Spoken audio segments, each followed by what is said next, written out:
Hello everybody, welcome back in person and online to the Wednesday seminar series. Our speaker this evening is Dr. Alex Guerds. We're very pleased to welcome him. It's been a couple of years in the making, so welcome very much, Alex. So Alex is Associate Professor in Middle and South American Archaeology at University of Oxford and Associate Professor at the Faculty of Archaeology in Leiden. He also holds Assistant Professor Adjunct position at University of Colorado and is Academic Director of the Netherlands Research School for Archaeology. Alex is founding editor of the book series The Early Americas, History and Culture at Brill Publishers, and his research focuses on stone sculpture, practice, monumental architecture, theory relating to material culture, and the heritage dynamics of archaeology. So welcome again, thank you for coming here, and yeah, we're really looking forward to this. Thank you very much. Do I still have to turn on the mic, or are we good? Yeah. Yeah, all right. Okay, well, thank you first of all to the organisers, right, for sticking with me as well in terms of this prolonged trajectory. And thank you to the school as well for having me here to this seminar setting. I'm very pleased and honoured to sort of be able to say a few things about, I guess, a part of the world that doesn't get discussed all that often.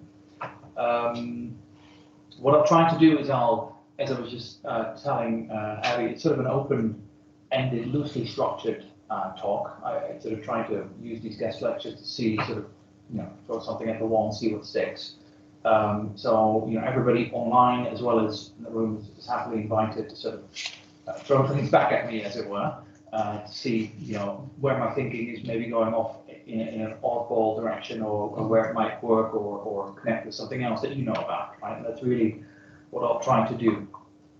I'll hover back and forth between my paper and sort of looking at the slides, so it'll be a bit creative, shall we say. And as I was telling the organisers as well, if I take too long, by all means do stop me, right? If people start leaving or shuffle in their seats, I mean, I'll take that as a cue as well, right? And then we can maybe continue on in the pub, obviously, where the real conversation takes place. Okay, so I want to talk about leadership, which is, of course, an incredibly arcane topic to talk about in an archaeological context, and also to see whether we can push this into a new direction, right? And I want to use as a case study the region I've worked in for various years, which are the southern sort of Middle American republics, Nicaragua, Honduras, Costa Rica, Panama, and then extending in terms of at least the indigenous worlds, shall we say, locally into parts of Colombia as well. All right. And effectively, I think my primary interest in recent years has moved more towards the idea of how people craft certain worlds in their own surroundings, right? And what do I mean by that? It's effectively the idea of how people conceptualize of their physical surroundings, and not just really the physical ones, also the metaphysical ones. I know this connects with a wider body of thinking in archaeology and I guess social sciences more widely. That makes a point of this, and something I'm sort of working towards at the moment is to try and find suitable archaeological proxies that can actually speak to that idea of how do people engage with their surroundings, not from an ecological point of view, but from a much broader sort of what I guess used to be called cosmovision. I see my anthropology colleagues at Oxford would probably call that cosmovision, right? For various reasons, I'm not that happy with that term, so I try to sort of leave it a bit more open. And how that connects to leadership is that it pushes matters of dependency, which ultimately also what leadership is often addressing, into a completely different direction. Right? It talks not so much necessarily about human dependency, which is often the focus of political complexity discussions, but more in terms of a human, non-human, or wider environment dependency, which I think is something worth exploring more in my case study, and maybe something that also resonates better with contemporary concerns that I guess we all see every day, everywhere, right? And that's not in the least also a concern that I want to approach and see what I can learn from archaeology to bring that into a contemporary setting. Okay.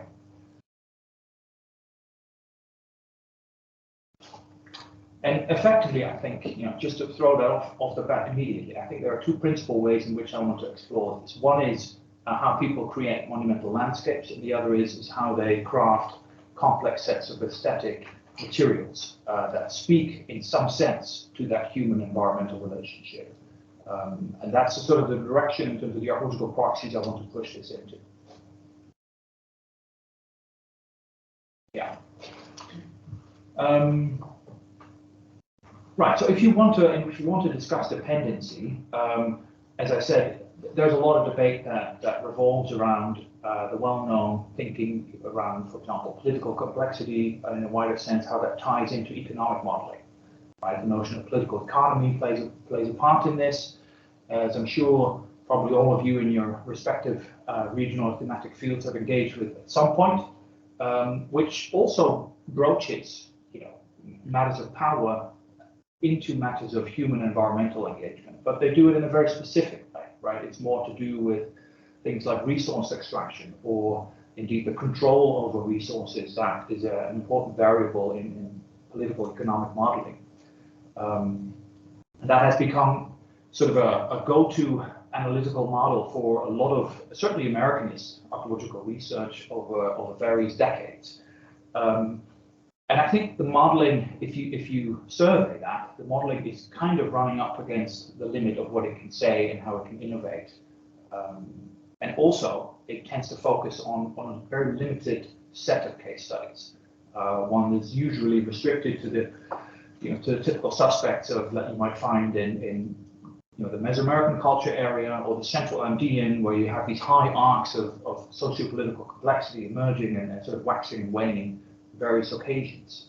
And the largest part of the hemisphere is largely left outside of that analysis. It's not broached, right? And that also would include the region I work in, the southern regions of Central America and Colombia.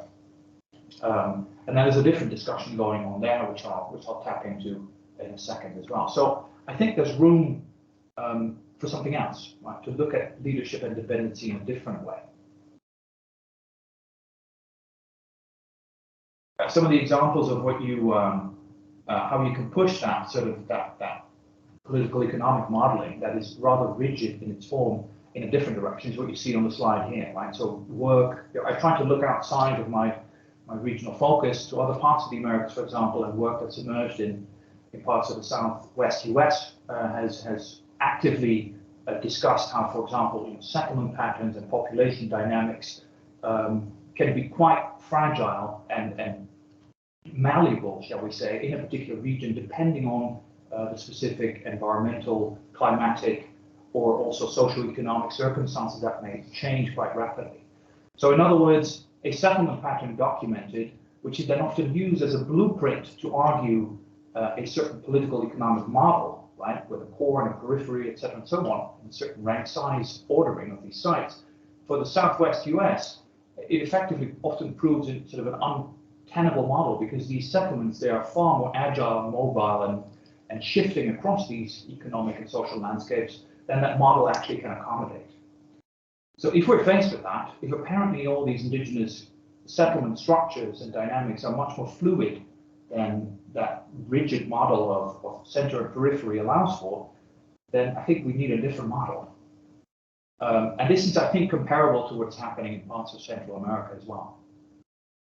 So these are just some of those examples, right, in terms of how population stability is in flux quite a lot, perhaps chronically almost, rather than being marked by a high degree of stability over time.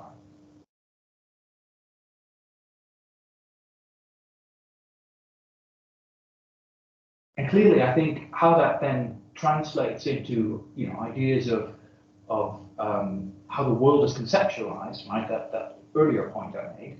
I think this somehow has to meet the other. So if communities are mobile and they're happy to sort of pack up and leave or shift strategies much more quickly and agile than we perhaps in our modeling allow for, then it must be reflected in some sense in terms of how they relate to, evaluate, and assess the wider world that manifests itself to these communities. So in other words, it must translate into their way of engaging with the world.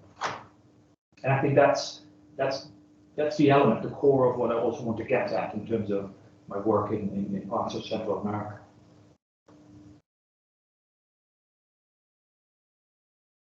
Right. And if we think about this, of course, I'm not trailblazing here. There's work that's looked at this in various ways. This is not just about, let's say, 1970s settlement pattern analysis from a sort of a, multi-stranded neo-evolutionary point of view. There is work that engages critically with this already, right? And it talks about, how communities, for example, manifest themselves in an archaeological landscape, and that settlements are not equivalent to communities. But rather that communities may be sort of, spatially distributed across a certain landscape in a network fashion, which is a headache, to archaeology, because it's harder, much harder to trace these types of networks rather than just to say, well, the largest settlement is probably the core, and then it links into dependencies outward towards smaller settlements. But I think this ultimately needs to be taken on board as well as we discuss how communities interlink across certain economic and political landscapes. Ultimately, this links into ideas of community diversity, heterogeneity, the otherness of certain communities as well. And this feeds into wider debates of regional integration and identity.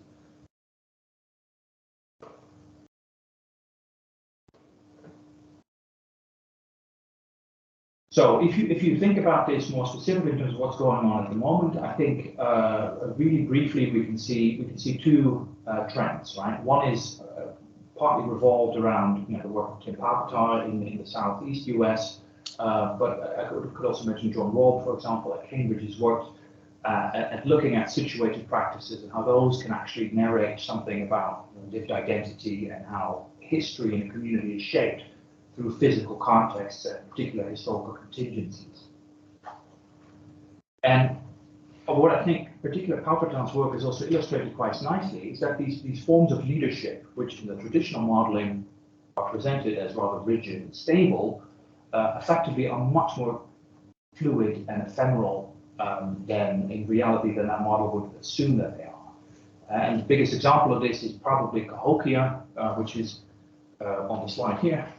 Cahokia, which emerges, let's say, at the start of the second millennium AD, has an incredible peak and then is abandoned afterwards. So that type of agility to organize collaborative work at a large regional scale is significant, right? And I think much of this traditional modeling does not really cope with this very well, unless perhaps it invokes notions of, shall we say, revolt or disaster or collapse, right? Which are obviously often found in archaeological narratives as well. But I don't think that does justice to the flexibility and the malleability that communities themselves incorporate into how they adjust the situations.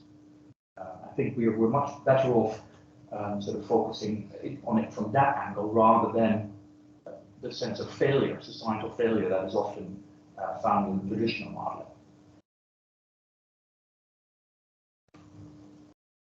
And I guess linking into this is a rather different but also emergent way of looking at human environmental engagement from, I guess, a form of ontological perspective. And this has to do with the idea that humans see relationships between themselves and the entirety of the surrounding world. And that, as you're all aware, I'm sure, it involves effectively everything, right? The physical and the metaphysical world. And if we talk about things like this, traditional renditions of power and leadership find no place in that type of discussion. It's very hard to analyze forms of ontology and process in traditional renditions of leadership discussions, unless we might resort to a sort of a Marxist analysis of ideological domination and so on and so forth, propaganda, co-opting religious feelings in order to dupe the masses, all these types of things, which are obviously found in archaeology over many, many years. But I would argue, and perhaps you'll agree with me, that those are not particularly satisfactory, right? And they paint a picture of society that is rather static.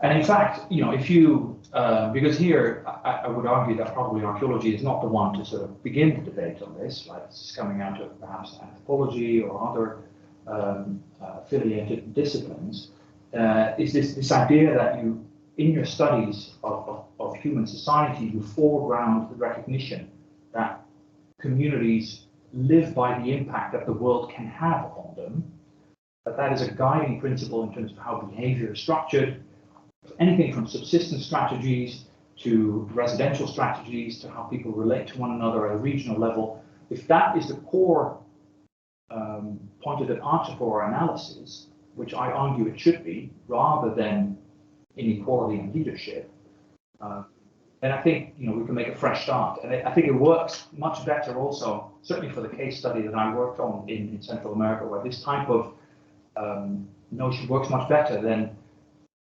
looking for traditional forms of leadership.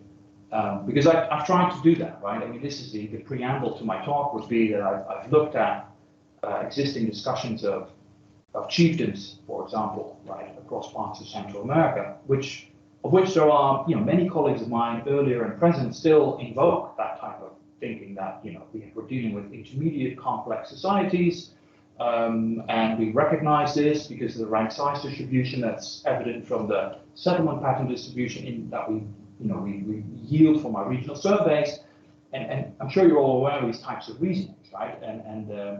And they're found across the Americas, as they probably are in other parts of the world as well. Right? And I would include the Caribbean in that as well. I mean, the chiefdom trope is everywhere.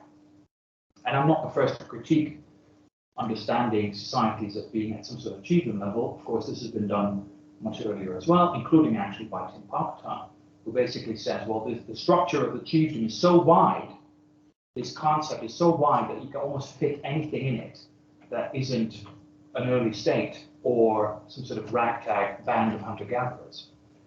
And clearly that cannot be, you know, the final word on this. At least I find it highly unsatisfactory for, you know, if you look at the complexity in all kinds of ways of indigenous societies of Central America, that would just talk about, well, these are chiefdom level societies, full stop.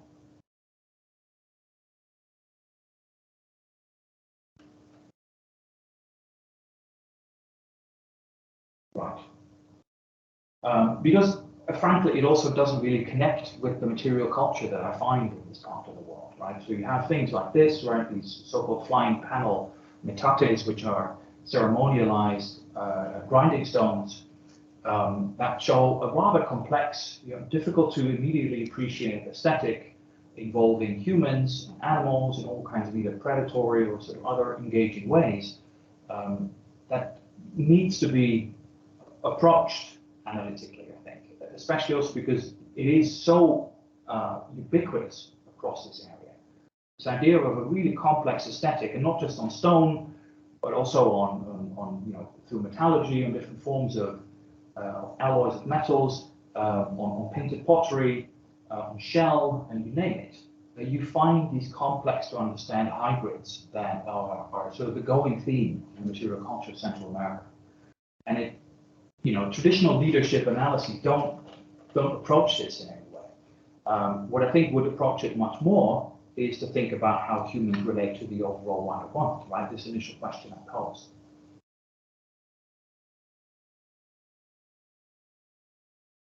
Okay. So here we have, you know, this type of debate. I briefly touched upon this already, right? It's still very influential, right? And some of you might have read this type of work. Ken Hirth, who has his, you know, his intellectual roots in Mesoamerican archaeology, has written about political economic analysis for quite some time. It probably goes back to Gordon Childe even further down the line.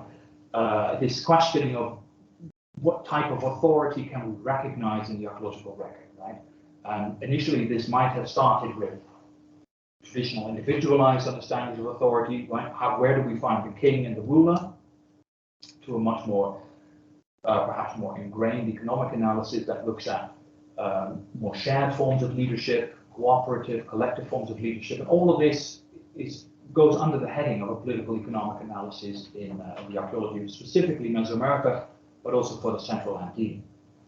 And none of this really connects well. Again, none of this really connects very well with parts of Central America that I work with, and nor does it actually with the Southwest US and various other areas that are sort of wedged in between these typical popular foci of research of Mesoamerica and Central Andean.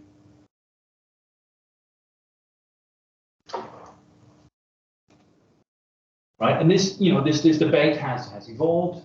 Right, we've gone from this traditional political economic modeling to a sort of a reappreciation, shall we say, of absolute leadership. This has been an interesting discussion in the history of archaeology more broadly, where you had this initial impetus to look at individualized forms of absolute rule that was nuanced into this political economic modeling, and now in some regions of the Americas, we see a return to this sort of this interest in particular forms of individualized leadership as well.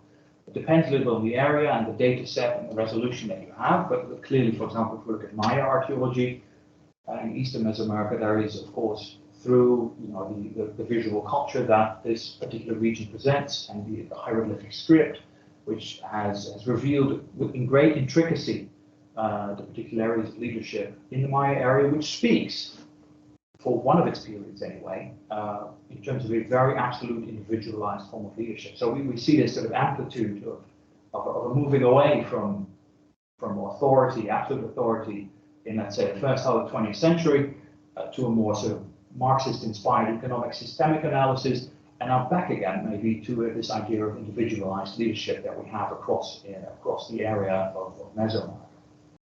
And again, none of that really connects well with the region that I work on, because we don't have these types of absolute sacred rulers that you might have had during the period anyway for the Maya region.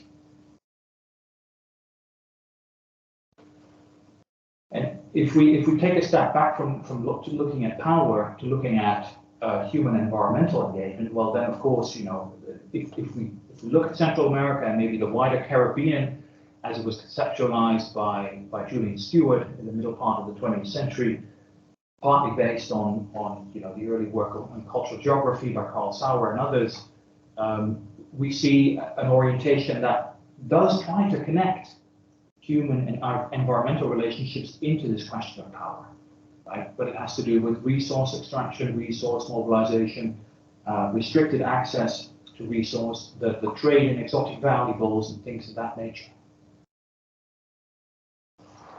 And here you have this. This is from a seminal book that Alice, I'm sure, knows well, Handbook of South American Indians, I should say, which try to understand the indigenous societies of parts of Central America and compared them, in fact, joined them in a discussion with the wider Caribbean, right? And this is a notion that is still ongoing in some Caribbean archaeological circles to talk about the circum-Caribbean, right? This idea of every sort of landlocked area around the Caribbean Sea as being roughly comparable in terms of, well, its forms of leadership and its forms of economic engagement with an environment.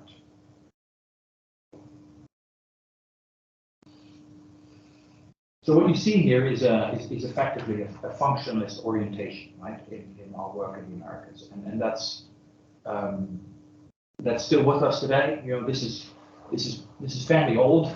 But it still gets referenced, right? And as a point of comparison, I think there's still archaeologists who work from this type of understanding. But again, it doesn't say anything in terms of how indigenous communities might have actually related to and conceptualized the wider physical and metaphysical world around them.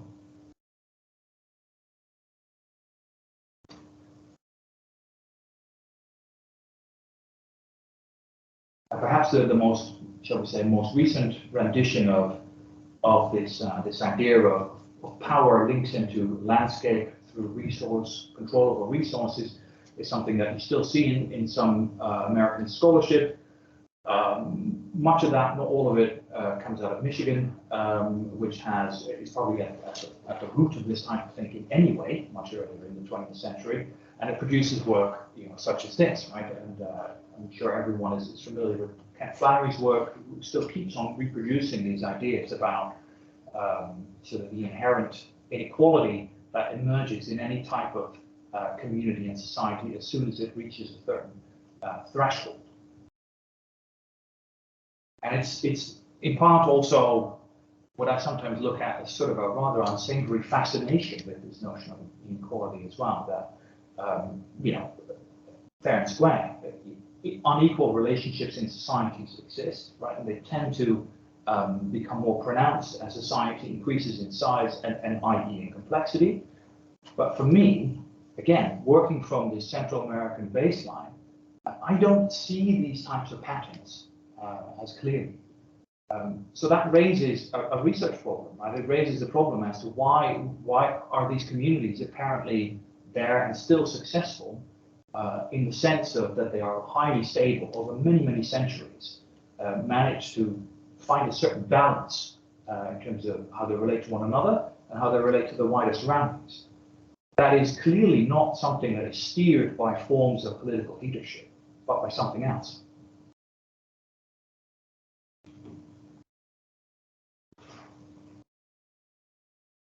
Here we have, you know, if you want to read something interesting on political power in the Maya region in particular, I would recommend Simon Martin's work, who is recently in Cambridge published this sort of, you know, magnum opus, shall we say, on what we know about politics, you know, in the Maya region. I think I have this on a different slide, actually. Apologies. Okay.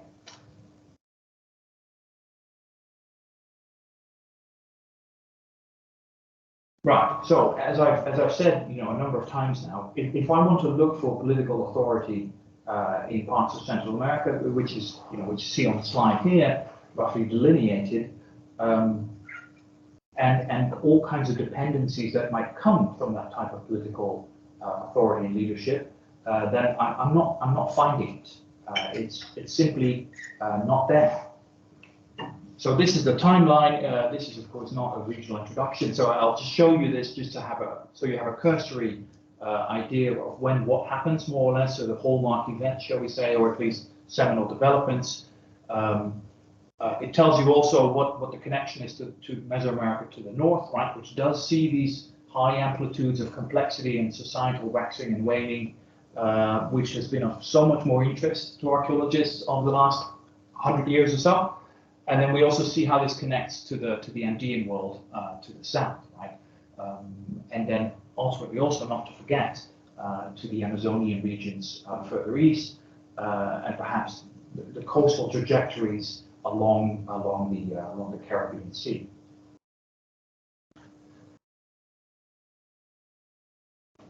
So, but what about Sitio Conte, Alex? Because isn't that super evident in terms of political leadership? My students sometimes ask me, and then I say, yeah, indeed, yeah. So this may be incredibly niche to some of you, but in terms of if you're interested in the archaeology of Central America, this comes to the fore quite prominently.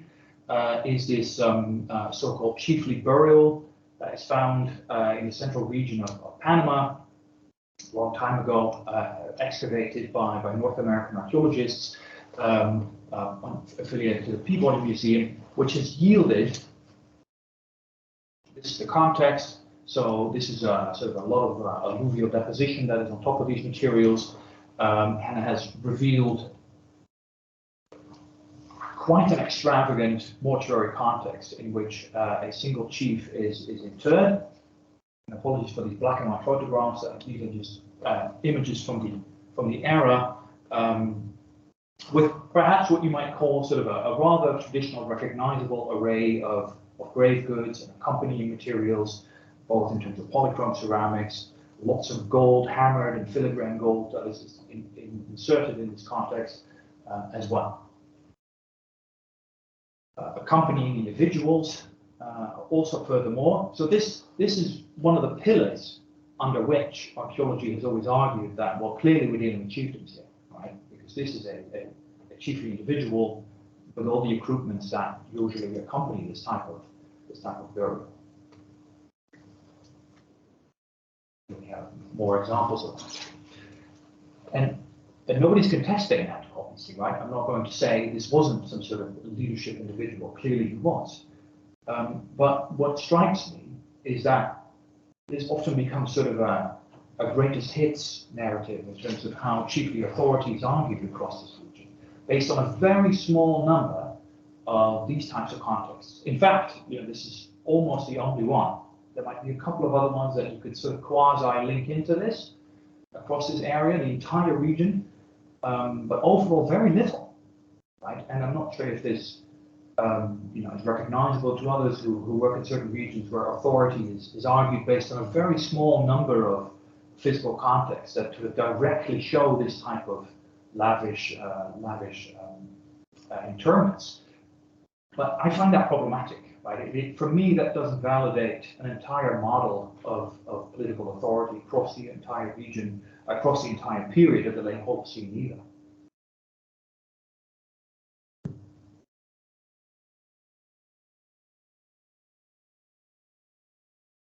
Right, and here's the so that's one argument, right? This presence of a very limited number of chiefly graves, and then the other argument is the one that I sort of pointed out already, is this idea that once you do settlement survey at a regional scale, you come across these types of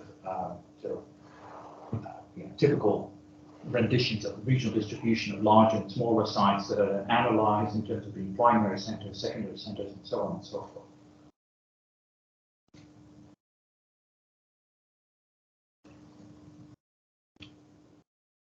Right. Yes, Alex, but what about trophy heads? Is then the next question my students ask me, right? Isn't that super obvious in terms of leadership structures? And I tend to say, well, not necessarily. This idea of internal competition and sort of competition between communities as well is something that is documented, of course, ethnographically, archaeologically in many, many cases. Is not necessarily linked into sort of leadership or domination or subjugation, as it is often invoked to be. And this is another, so there's iconography around trophy heads more widely, either on stone sculpture or as individual objects. Here you see some of these examples from the Caribbean watershed of Costa Rica, which show individuals with these heads reduced in size, in some sense or form, and the iconography varies, of course, so it's hard to sort of read these in a very empirical way, I think. The type of material is there, as you can see it here as well. And this is all sort of Atlantic water, sort of Caribbean Sea watershed, Costa Rica. And what this argues, I think, is that in this balancing of the relationship between the communities that you find in parts of Central America, there is that type of reckoning and sort of balancing authority between communities. That you do find, but I don't see how this would be a direct proxy for sort of established leadership structures, because there is nothing else that emanates from this. We don't find primary centers growing in size because of these type of iconography. We don't find urbanism. Right? These settlements are usually similar in size, and this happens from maybe the 2nd century AD all the way up to the Spanish colonization in the 16th century. So we're dealing with almost a millennium and a half of roughly similar settlements across this entire region, across various countries.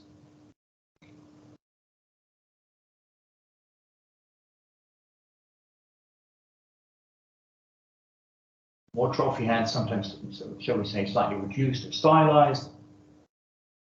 Individual sculpture that also denotes sort of bound, probably deceased individuals. And on pottery, you also find this sort of modeled ceramic vessels. Again, affiliated to stone sculpture. Oh, excuse me. There's another one. And an alternative to this was recently proposed by my colleague John Hoops, who's worked on this material for a very long time, who tries to move away the idea of trophy heads and this hunting for captives in terms of some sort of coercive violence, more towards a desire to expand territorial control, and not to see it as a territorial expansionist enterprise, but rather something that is balanced or is executed to restore balance in the wider community, or indeed to ward off malevolent influences. And then my students ask me, well, how how do you recognize malevolent influences in the archaeological record? And then I say, well, you can't. But there is a very strong ethnographic record, both within the region and parts of neighboring South America, that does speak to that type of practice as being exclusively linked to those types of motifs. So this rebalancing act seems to be the principal driver behind these types of practices. Not about exerting power, it's not about establishing macro territories, it's not about expansionist policies, it is about rebalancing relationships. And that may be due to for a range of reasons, and I'll jump into that in a second. Now, of course, the Spanish colonial documents are not particularly helpful on this type of thing, right? Clearly, when the Spanish arrived in this part of the world, as they did across parts of Middle and South America, they were quick to point out that any type of conflict between communities was a form of warfare, right? As it was happening, of course, across parts of late medieval Europe on a regular basis, and equating it to a sort of largely sort of illogical, barbaric acts by these sort of rather subhuman individuals. And this has been adopted by some archaeological analyses as well, that still see the idea of trophy head taking and the raiding of communities as an exercise driven on by political ambition.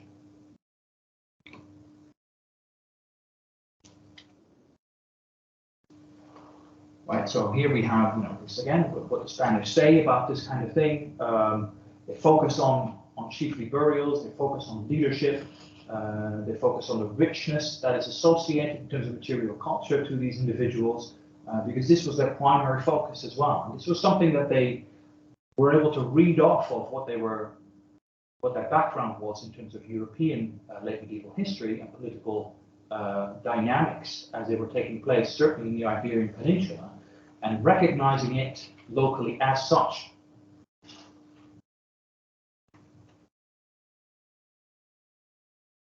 And the sources that speak about this are few, but what they say is sometimes very, shall we say, detailed, for lack of a better word. And this has been infused in archaeological work and archaeological modeling on parts of Central America as well.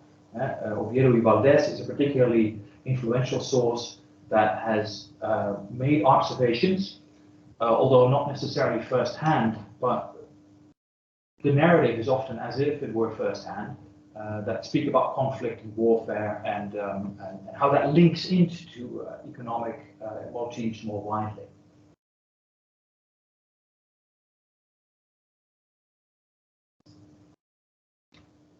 Right. And then I guess that brings us back to the chieftain analysis, right? Because that clearly links into political analyses in archaeology that have tried to sort of argue with this idea of the chieftain. And there's plentiful studies that debate this, partly based on ethnography, partly based on ethnohistory, partly based on archaeological data sets that argue this for various parts of the world. And this is, not necessarily exclusively, I think, a North American academic practice to use the chieftain term as often. It may also partly be because I'm biased in what I read. I'm just not that well versed in terms of how, for example, chieftain analogies are used in archaeological contexts across Europe or indeed Africa and Asia. But I'd be interested, if you have some thoughts on this, to add them to this slide. Yeah, I'll skip over this. This goes back to the point in terms of where the recognition of chieftains then immediately links back into political economic dynamics and how there are the goal of a lot of archaeological work is to understand those as well. And if you want to read something engaging about the critique for the chieftain concept, I would highly recommend Tim Pauperton's work, as I said earlier. He basically, argues very convincingly that this chieftain notion, this concept, becomes so broad that it is effectively becoming sort of conceptually incoherent. That it fits almost everything, right? As I said earlier, that's not an early state. on the one hand, or indeed a group of hunter-gatherers on the other. And inequality studies are still with us, right? And we see this still today, especially a group of scholarship that is almost global in scope as well, has under the leadership of Tim Kohler and Mike Smith and others, has begun to look again at, why do we have inequality, right? Why is it there? Where does it originate? Why does it persist over time? And how do we see it vary, right, across different parts of the world? So this, here we are back to what I said right at the beginning of my talk, that this interest, this archaeological interest in inequality is something that is with us. And I'm not sure, again, how this resonates in your particular region or thematic fields, but I am continuously bumping into this in my work as a scholar. Right. So, what is my beef here, right? What do I want to shift the attention? Well, I think if I look at the archaeology of parts of Central America, what strikes me is that you have communities, groups of people that are brought and kept together by a shared recognition of having to optimize the odds of survival in their community. That seems to be a continuous theme throughout what I see both archaeologically as well as ethnographically and historically in this part of the world. And I think that's probably where the key to their long-term stability lies, that they were preoccupied with that balance, both inter-community balance as well as community environmental balance. So that meant that coping with the external world, as it were, both in a survival sense, but also in a conceptual sense, was probably primary in these communities. And I think that's going to work much better in terms of coming to a more sort of fine-grained understanding of the archaeology of Central America than looking at chiefdoms, shall we say, in its widest sense. Because I think ultimately that type of environmental engagement led to all kinds of ways of organizing communities, relying on communities, cooperating with communities, and also rebalancing relationship between communities. That might have involved things like raiding, trophy hand taking, hostage taking, things like that.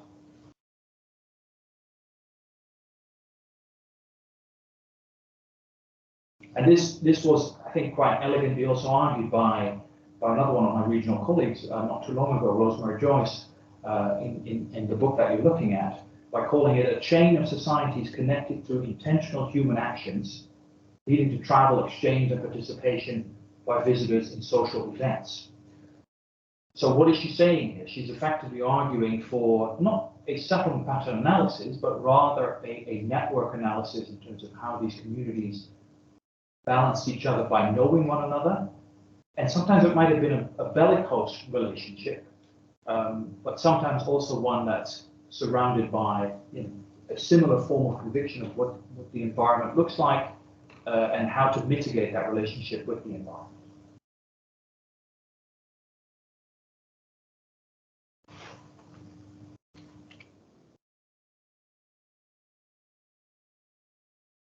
Right. I think for the sake of time, I'll try to skip a little bit, like I mentioned. I tend to waffle on. And I think I can connect, in this work, and this is very still ongoing. I can connect with more relational archaeological work that has been emerging in recent years. Obviously, some of which goes back to Tim Ingwald's work, but also much offspring that comes out of this, as it were.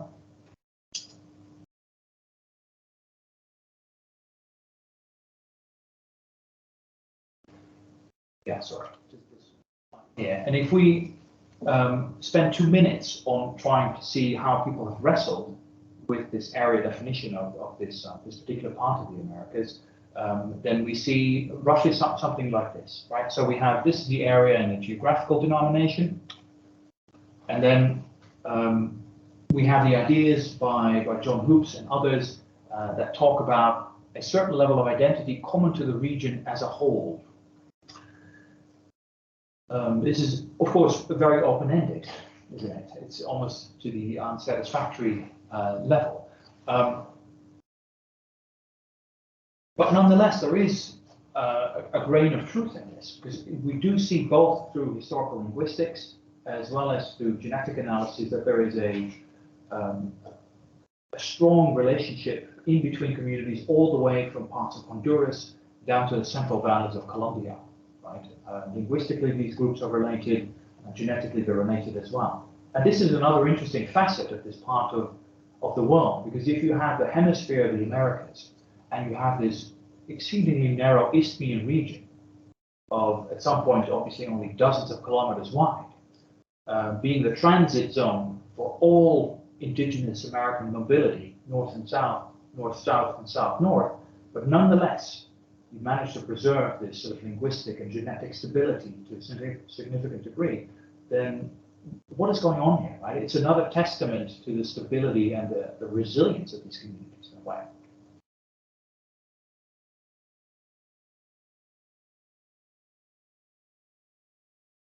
Yeah, and you know, colleagues have wrestled with how to specifically deal with this, right? So this idea of diffuse unity comes up, the idea that, yeah, we're looking at some sort of relatedness, and we see this also in terms of the material culture. Thematically, the iconography of these materials are interlinked, but we don't necessarily immediately precisely understand why and how this happens.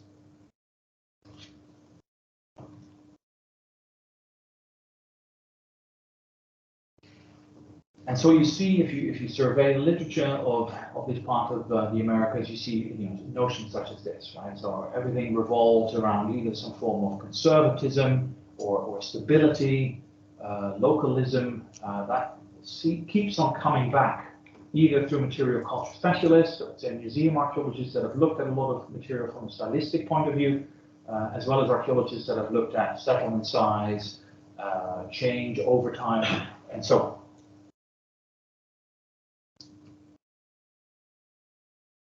And what unites this region as well are these sculpting practices, right? This is something I've looked at for various years previous to my current concerns with, let's say, human environmental engagement, is this idea of using stone to create a sort of lasting testament in a landscape is almost to a ridiculous density found in these communities.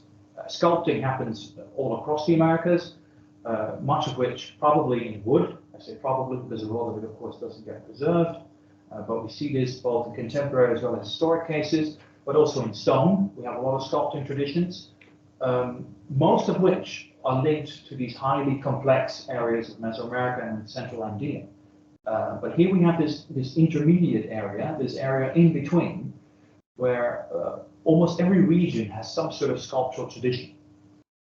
So that's a standout element, right? And perhaps I'm not sure of this yet, but perhaps this is somehow linked into how people conceptualize the environment, how they instill certain memories in certain physical landscapes. Here we have some of the examples, some of these traditions.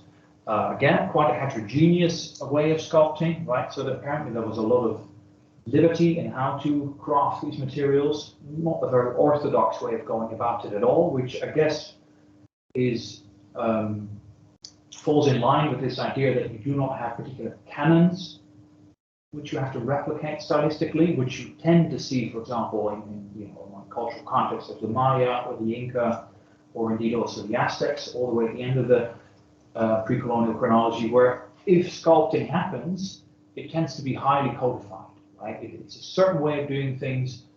Certain recognizable entities are represented, either historical persons or deities, and so on and so forth. And this is an ambivalent sculpture tradition. It's all over the place in terms of form, and it's also very difficult to pinpoint in terms of what is actually being represented here.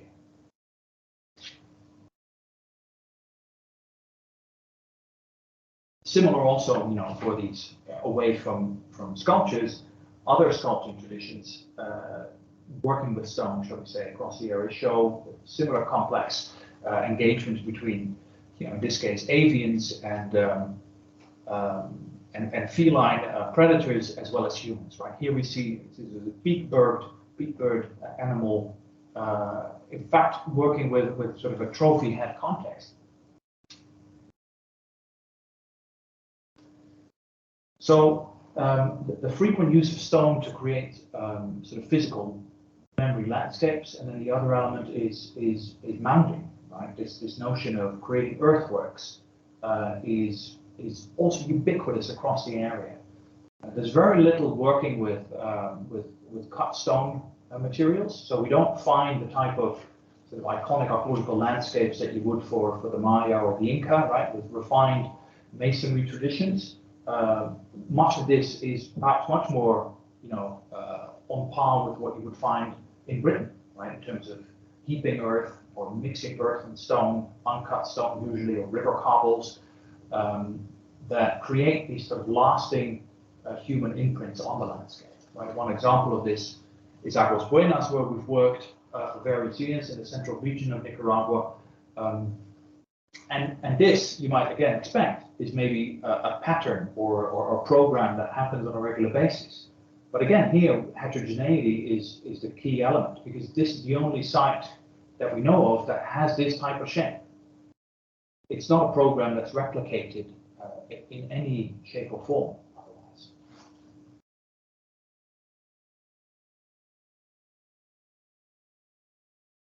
And so this is partly the background which brings me to questioning how to understand this particular archaeology, because the more we probe it, the less the traditional modeling seems to be applicable to it. So we need something different in terms of engaging with it.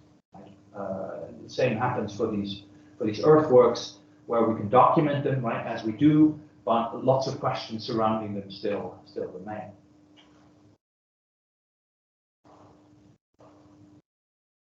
Right. Should I be wrapping up? What's your thought on this?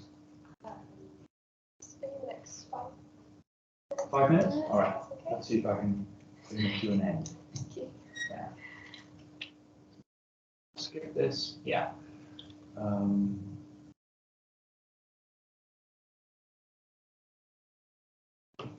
So if we want to talk about human environmental engagement, and we want to do it in a different way, shall we say, that it's more focused towards how the environment is conceptualized rather than how resources are exploited and so on, what we've seen happening in the literature quite often is that Amazonian ethnography is invoked in these types of discussions, right? And especially, the notion of perspectivism by Brazilian scholarship and partly sort of, French structuralist anthropological scholarship has figured quite prominently, right? And indeed, this has also been applied in that sense to Central American case studies, where people are trying to sort of equate what happens in the Amazon with what happens in parts of Central America. And recently, we've seen studies come out that actually are focused on ethnography from Central America specifically, that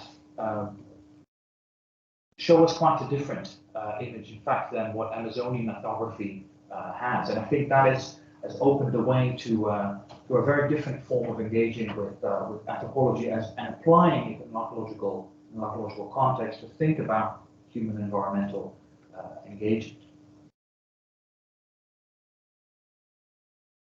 So what we see in that ethnography, as it talks about how humans conceptualize from an ethnographic standpoint their surroundings, then there is an element of temporality that comes out, where the present is often conceptualized as a sort of an agreeable, safe environment, but futures are often conceptualized as a very bleak, delicate, and dangerous environment.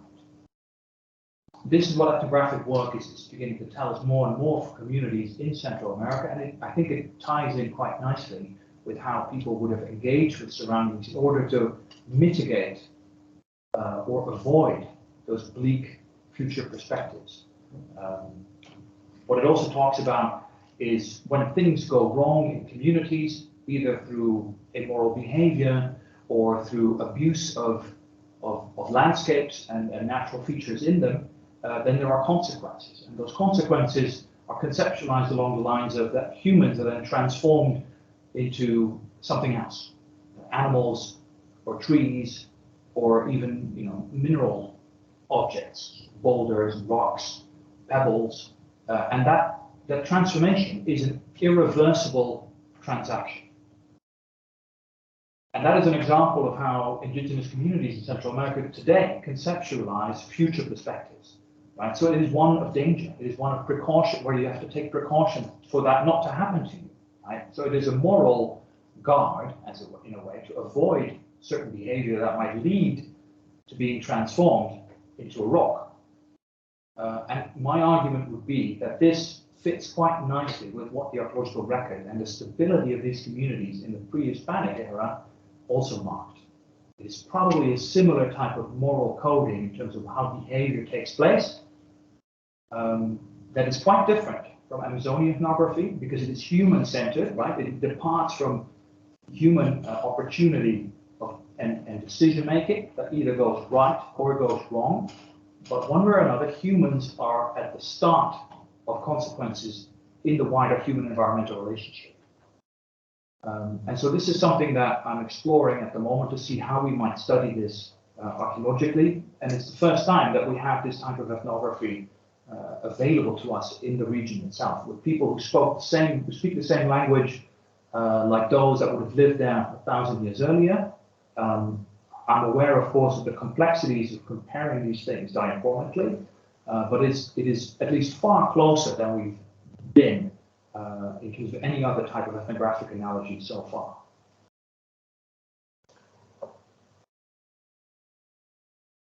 And hopefully these types of materials will begin to sort of help to begin to understand that human environmental engagement. And I think the bottom line of this is that these are communities that are not necessarily steered by well-defined forms of political leadership. A, because archaeologically we're not documenting it, a few usual suspects aside, but B, also because the very model of how they situated themselves in the physical world did not require that type of coordination along political lines. Okay. Maybe, Abby, I'll stop here. Sort of in medias res, but there's always more to say, of course. So as you can see, this is a very open-ended narrative. This is a sort of a line of thinking that I'm working on at the moment. Also to see whether I can actually operationalize it archaeologically. That's, I guess, the next step. That's what we'll be doing in the next 5-6 years or so. And then I guess I'll report back to you to see how disillusioned I am on this or not. Okay? Thank you very much for your time and attention.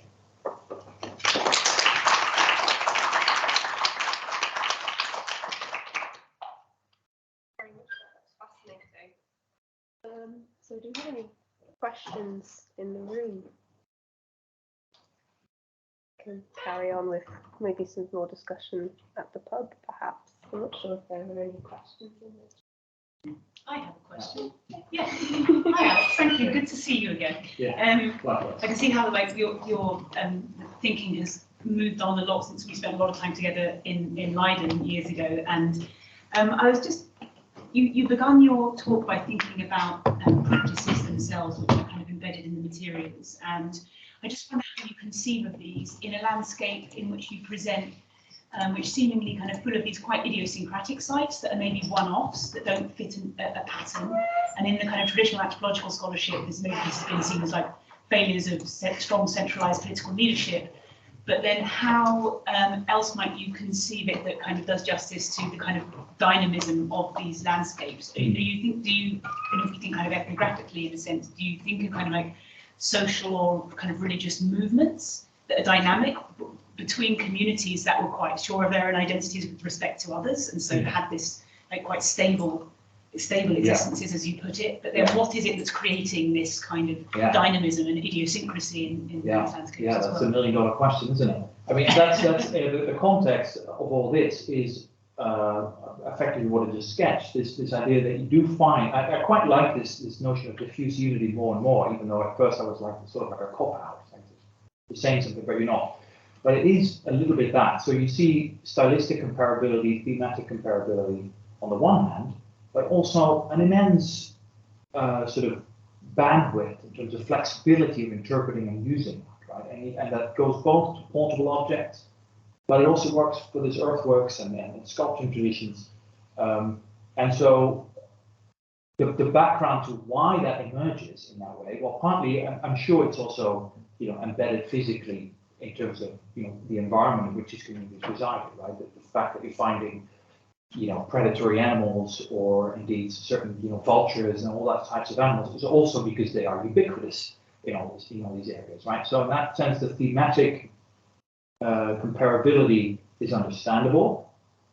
So that's also not necessarily the primary avenue we should go down. I think, you know, often we've seen that that comparison have been used by saying, well, we find crocodilians in iconography, or indeed, you know, vultures or other types of animals. So therefore, there must have been some sort of contact, or, you know, so similarity equates some sort of longer or medium distance contact. But I find that a little tenuous, because you also need to bracket it off from something else, right? And it's not external to it.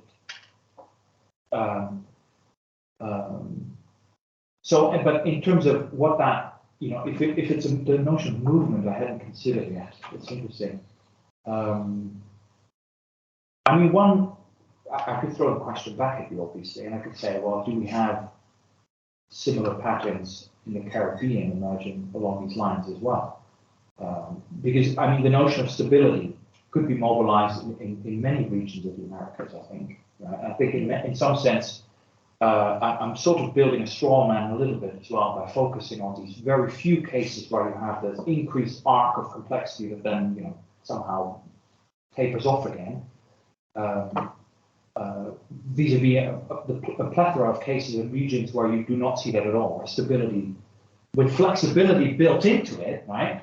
But overall stability of a societal system, even though it changes in form, seems to be the norm more than anything else, right? I mean, in the Caribbean, that is probably similar. But is stability discussed in Caribbean archaeology? Is that something that people talk about?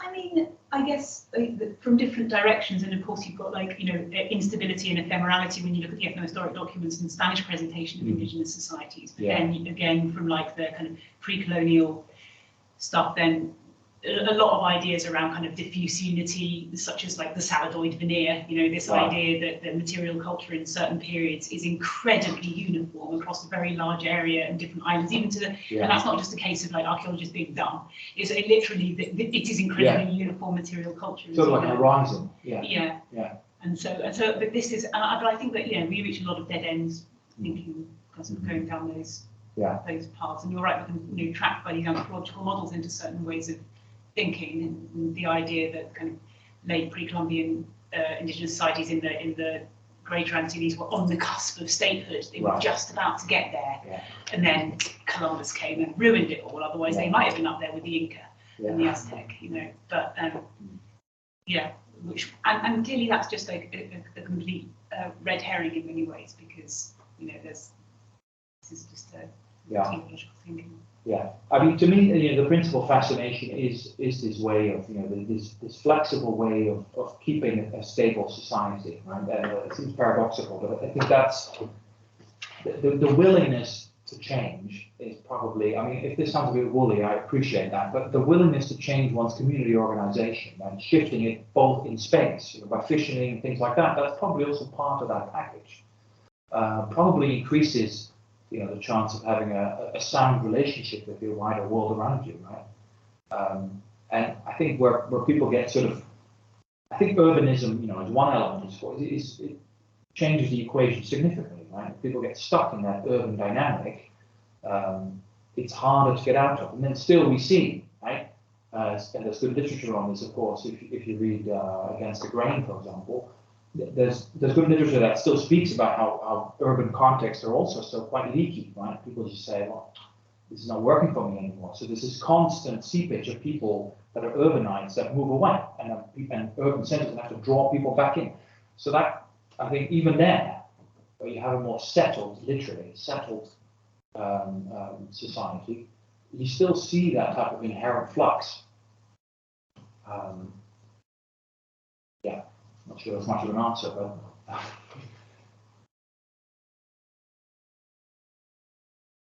Okay, So don't think we Anything have any online? questions in the chat, but a few thanks from people who have. Okay, all right. So Brilliant.